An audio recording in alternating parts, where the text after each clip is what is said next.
Hi everyone, welcome to my channel Sanskrit classes by Karuna.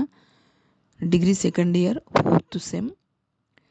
నాకు question పేపర్లో 8th క్వశ్చన్లో మనకు పోయిటరీ ఎస్సేలు ఉంటాయి.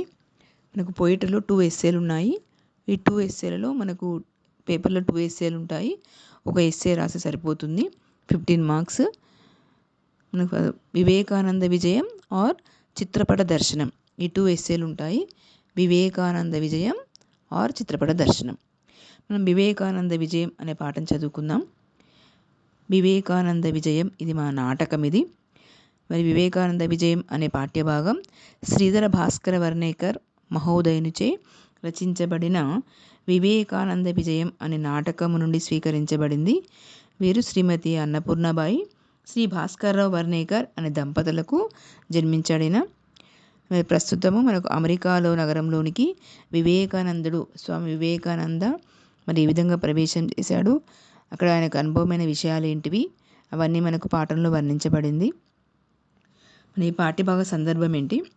శ్రీ రామకృష్ణ పరమహంస యొక్క ప్రభావంతో మరి కాషాయ వస్త్రములు ధరించి ఆయన గురువారి యొక్క ఆదేశానుసారం తీసుకొని, ఆయన యొక్క ఆశీస్సులు తీసుకొని మరి గురువారి యొక్క మహిమలను చాటుతూ భారతదేశం అంతటా పర్యటించాడు. అలా అమెరికాకు వెళ్ళి చికాగో పట్టణంలో సర్వధర్మ పరిషత్తులో పాల్గొని భారతీయ సనాతన ధర్మమును మరియు గొప్పతనాన్ని ప్రపంచమంతటా తెలియచేయాలనే కోరికతో గురువుగారితో అనుమతి తీసుకొని వివేకానంద స్వామి సముద్రములు దాటి మరి ఆధ్యాత్మిక దీపమును వెలిగించడానికి అమెరికాలోని చికాగో పట్టణము చేరుకుంటాడు. మరి ప్రస్తుత పాఠ్యభాగము చికాగో పట్టణంలో అమెరికాలో ఆయనకు జరిగిన విషయం ఏంటి? మరి అమెరికాకు చేరుకున్న తర్వాత ఆయన మొదట ఉద్యానవనంలోనికి ప్రవేశిస్తాడు. మరి ఆ ఉద్యానవనంలో ఒక అమెరికా యువతి కొంతమంది పిల్లలకు నృత్యం నేర్పిస్తూ ఉంటుంది. మరి కాషాయ వస్త్రం ధరించినటువంటి యొక్క వివేకానంద స్వామిని చూసి పిల్లలు భయపడతారు. మరి ఆ సమయంలో అక్కడ ఉన్న యువకులతో వివేకానంద స్వామి మరి ఓ మహానుభావులారా, మరి హిందూ దేశమైన భారతదేశం నుండి నేను ఈ విశ్వధర్మ పరిషత్తులో పాల్గొనడానికి వచ్చాను. దయచేసి మీకు ఎవరైనా ఆ కార్యాలయం యొక్క అడ్రస్ తెలిస్తే నాకు చెప్పండి అని అడుగుతాడు. అప్పుడు అదేమిటో మాకేం తెలియదు అని చెప్పేసి వాళ్ళు హేళనగా నవ్వుతూ ఉంటారు. అందులోకి ఆశ్చర్యపోయినటువంటి యొక్క వివేకానంద స్వామి, అయ్యో అమెరికా నుంచి నేను ఇక్కడికి వచ్చాను, అమెరికాకు వచ్చి నేను ఇక్కడ సమావేశంలో పాల్గొని మరి భారతదేశం నుండి నేను వచ్చాను ఇక్కడికి, పరిషత్తు గురించి ఇక్కడ వారికి తెలియకుండా ఉందే, మరి ఇక్కడ వారికి ధర్మమోక్షముల కన్నా అర్ధకామములయందే ఆసక్తి ఎక్కువగా ఉన్నది అని అనుకుంటాడు. వివేకానందుడు తనని చూసినటువంటి యొక్క భయపడుచున్న పిల్లల దగ్గరికి వెళ్తూ ఉంటాడు. పిల్లలు భయంతో తన చేతిలో ఉన్నటువంటి యొక్క పూలమాలను విసిరేస్తారు. అప్పుడు ఆ యొక్క విద్యార్థులతో టీచరు మరి అపూర్వ వేషంలో ఉన్నటువంటి యొక్క ఇతడు సత్పురుషుని వల్ల కనిపిస్తున్నాడు, మీరు పిల్లలు భయపడకండి అని చెప్పేసి వాళ్ళ టీచర్ పిల్లలకు చెప్తుంది. అప్పుడు ఆమెను ఆశ్రయించి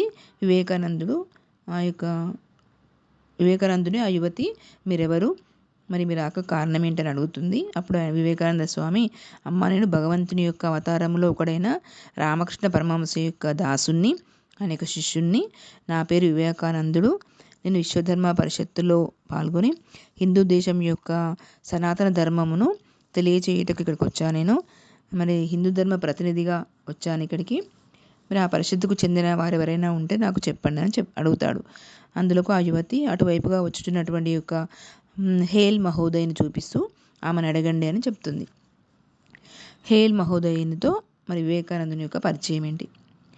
అటువైపు నుంచి వచ్చుతున్నటువంటి యొక్క హేల్ వివేకానందుని చూసి, మరి గత రాత్రి స్వప్నంలో నాకు కనిపించినటువంటి యొక్క మహానుభావుడు ఇతడేనేమో అన్నట్టుగా ఉన్నాడు అని చెప్పి తన మనస్సులో ఆనందం కలిగింది. ఆ వివేకానందుని యొక్క తేజోవంతమైన ముఖంను చూసి తన మనస్సులో అనుకుంటుంది. వివేకానందుని యొక్క మరి ఇతను ఎందుకు వచ్చాడని చెప్పేసి ఆ విషయాలన్నీ అడిగి తెలుసుకుంటుంది. అప్పుడు ఆ మహానుభావ, నువ్వు సర్వధర్మ పరిషత్తులో పాల్గొనడానికి వచ్చావా అని అడుగుతుంది. వివేకానంద స్వామి అవును అని చెప్తాడు. మరి భారతీయ సనాతన ధర్మమును వివరించడానికి నేను హిందూ ధర్మ ప్రతినిధిగా మా గురువు గారైనటువంటి యొక్క రామకృష్ణ పరమహంస యొక్క దివ్య ఆదేశంతో ఇక్కడికి వచ్చాను అని చెప్తాడు. అప్పుడు ఆమె, హిందూ ధర్మ సంస్థ నుండి ప్రతినిధిగా ఏదైనా పరిచయ పత్రము తీసుకొచ్చావని అడుగుతుంది. ఇప్పుడు వివేకానందుడు సమాధానంగా, మరి మా దేశంలో హిందూ ధర్మానికి ప్రతినిధి అయిన సంస్థ ఏమీ లేదు, ఇక్కడ ఏమీ లేదు, అక్కడ ఏమీ లేదు, అందువల్ల నేనేమి తీసుకురాలేదని చెప్తాడు. అప్పుడు ఆ హేల్ మరి పరిచయ పత్రం లేకుండా సర్వధర్మ పరిషత్తులో పాల్గొనడానికి అవకాశం లేదు అని చెప్తుంది. వివేకానందుడు, మరి నేను నా గురువుగారి యొక్క ఆశీర్వచనంతో వచ్చాను, ఆయన అనుగ్రహంతో వచ్చాను కాబట్టి నాకు తప్పకుండా ప్రవేశం లభిస్తుంది అని నమ్ముతున్నా నేను అని చెప్తాడు. సంభవితి మే ప్రవేశో గురు కృపయా, నాకు తప్పకుండా గురుగారి యొక్క ఆశీస్సులతో నేను విజయం సాధిస్తానని చెప్పి అంటాడు. అప్పుడు వివేకానందుని హేల్ అమెరికా ప్రయాణం గురించి అడుగుతుంది. మరి శ్రీమతి హేల్కు వివేకానందుడు తన ప్రయాణం గురించి చెప్తూ ఉంటాడు.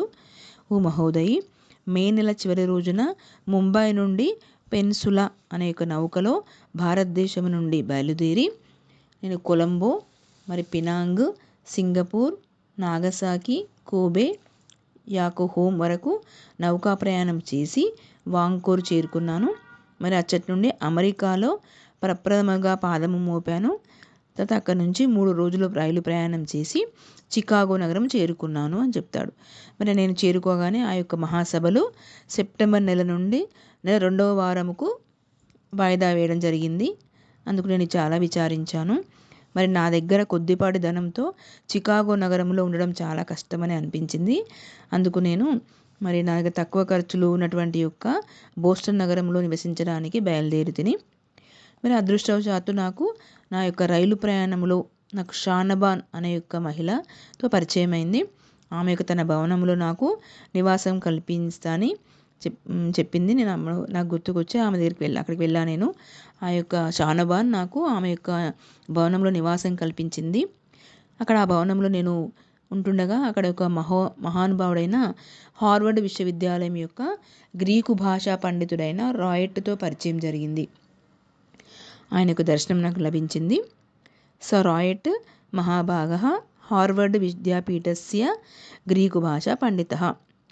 ఆ మహోదయుడు ఆయన యొక్క సంభాషణలో నా ధార్మికమైన ఆలోచనలను విశ్లేషించి నా యొక్క సర్వధర్మ పరిషత్తు యందు హిందూ ధర్మమునకు నన్ను ప్రాతినిధ్యం వహించమని పలికి మరి నాకు ఒక ప్రయాణ పత్రమును ఇచ్చాడు. అది హేల్, ఇది ఆ పత్రము తీసుకెళ్ళి మరి హేల్కు సమర్పించమని చెప్పాడు. నేను ఆ పత్రము తీసుకొచ్చి హేల్కు సమర్పించాను. మరి ఆ పత్రములో ఇలా రాసింది: ఓ మహోదయి, ఈ వ్యక్తి మన ప్రాచార్యులందరికన్నా గొప్ప పండితుడేనా? మరి పరిచయ పత్రము అడగడం అంటే సూర్యుని ఉదయించడానికి గల అధికారమును ప్రశ్నించడం వంటిదే. ఇతన్ని మనం ప్రశ్నించడానికి అవకాశం లేదు. ఎలాంటి ప్రశ్న లేకుండా, ఇతని ఎలాంటి పరిచయం లేకుండా, పరిచయ పత్రం లేకుండా ఇతన్ని మనము మన యొక్క సర్వధర్మ పరిషత్తు మహాసభలో పాల్గొనడానికి ప్రవేశం కల్పించాలి అని అందులో ఉంది. మరి ఆ యొక్క హేల్ మహోదయి చూడగానే అతనికి ఎంతో సులభంగా సమావేశంలో పాల్గొనడానికి ప్రవేశం కల్పించింది. ఆ యొక్క ప్రవేశం లభించడంతో వివేకానందుడు చాలా మనసులో సంతోషపడ్డాడు. ఇది నా గురువుగారి యొక్క అనుగ్రహంతో, మరి ఆ గురువుగారి యొక్క ఆశీస్సులతో జరిగింది ఈ విషయం అని, ఇలా నాకు అనుగ్రహం నాకు లభించిందని చెప్పేసి సంతోషపడుతూ ఉంటాడు. మరి గురువు అనుగ్రహము అనే గొడుగు ఎవరి శిరస్సు యందు ప్రకాశించునో అట్టివారికి ప్రపంచమంతా తన గ్రామంగానే అనిపిస్తుంది. మరి అన్ని విజయం సాధిస్తాడు. గురువుగారి యొక్క ఆశీస్సులు అనేక అనుగ్రహం ఉంటే ప్రతి వారు కూడా మనం విజయం సాధించవచ్చు. మరి ముల్లోకాలను కూడా మన స్వదేశంగానే అనిపిస్తుంది అని చెప్పి ఆయన చివరికి మెసేజ్ ఇస్తాడు. తన యొక్క అనుభవంతో మరి గురువుగారి యొక్క ఆశీస్సులు అందరిపైన ఉంటే తప్పకుండా విజయం సాధిస్తాము. అలాగని నేను నా గురువుగారి యొక్క రామకృష్ణ పరమహంస అయిన గురువుగారి యొక్క అనుగ్రహంతో ఆయన ఆశీస్సులతోటి విజయం సాధించానని చెప్తాడు. మరి ఈ విధంగా శ్రీధర భాస్కర వర్ణేకర మనకు వివేకానంద విజయం అనే నాటకంలో స్వామి వివేకానంద మరి అమెరికాకి ఎలా వెళ్ళాడు, అక్కడ తన యొక్క ఎలా విజయం సాధించాడు, విశ్వధర్మ మహాసభలో పాల్గొనడానికి అవకాశం ఎలా లభించింది అతనికి, అన్ని విషయాలు మనకు ఈ పాఠంలో వివరిస్తాడు. చివరికి స్వామి వివేకానంద సర్వధర్మ పరిషత్తులో పాల్గొని మరి అక్కడ మన భారతదేశం యొక్క గొప్పతనాన్ని చాటి చెప్పి ఆ సభల్లో పాల్గొని చివరకు విజయం సాధిస్తాడు. ఇది మనకు వివేకానంద విజయం అనే పాఠము. మనం తెలుగులో రాయొచ్చు, ఇంగ్లీష్లో కూడా రాయొచ్చు. వీడియో మీకు నచ్చినట్లయితే లైక్ చేయండి, షేర్ చేయండి, సబ్స్క్రైబ్ చేయండి.